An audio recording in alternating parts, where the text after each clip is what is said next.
Hi everybody, this is Ruben Padilla for Magicians Only. And having recently performed magic and mentalism for the same company several times, I've noticed a certain pattern emerging on certain occasions after my shows of how people perceive my methods. Granted, if I do my job well, then people really shouldn't be thinking about methods, correct? However, speculation abounds in every crowd. Logical thinkers, intellectuals.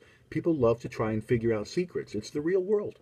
Most recently, I performed a 50-50 prediction effect where one of two choices are made, and my prediction is found to be true inside a locked box. As with most effects, the presentation was everything, and I spent a considerable amount of time fashioning the words that would hopefully engage the audience with humor and interest.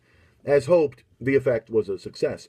However, I noticed that because these people have seen me perform on various other occasions successfully, they had a certain confidence that I would not fail this last time.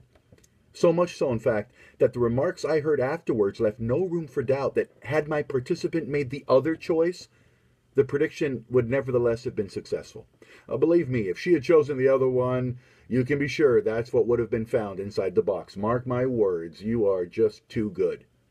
Now, while flattering, I found it a bit disconcerting.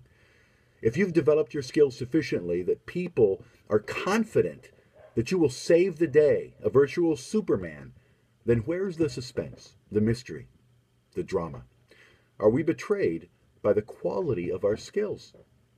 One way to approach this is to make sure that procedurally everything is fair and above board. Mentalists often take great pains to achieve this level of fairness, sometimes to the detriment of their presentation. By attempting to be fair, or the fairest of them all, our presentation can too easily become mired by process, and we quickly become boring. The undesirable alternative is to just do it, just get to the point. A disadvantage of this approach is that you may be laying the groundwork for multiple methods to be plausible, any one of which, to the minds of your spectators, could be the right one. So, is there a solution for this redundancy of impossibility? Or are we destined forever to be the protagonists in our own little half-hour performance sitcom, where our little trials and tribulations may be present for the first half, but will always triumph in the end, and sometimes even learn a little lesson? Perhaps the answer is in failure. Consider the following.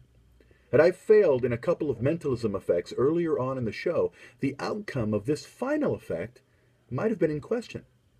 Now that's dramatic. But who wants to mess up for the sake of the final effect? I don't want to make a habit out of it. So after a bit of thought, here's my suggestion. When the authority of your reputation precedes you, or when you have built it up so much during preceding effects that the suspense of possible failure is negated, embrace it. Embrace it, because no matter how much you try to fawn and play the anything could happen, and I might really lose this time, or the dreaded this has never happened to me before cards, they're not going to believe you if you're any good. If you're worth your salt as a performer, then spectators will use that salt to season their analysis of your methods after the fact. So, play it up. Without being cocky, announce that the outcome is a foregone conclusion. Gently say that no matter how much they may try to trip you up, no matter how psychologically advantageous their position may be, you have figured out the endgame, and you will, as always, prevail, because it's your job. This playful confidence can be very refreshing and will align with their suspicions of guaranteed success. By stomping the leg of authority repeatedly, humor is achieved.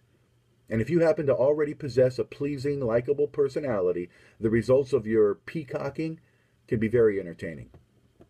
Join them. After all, we're not here to beat them.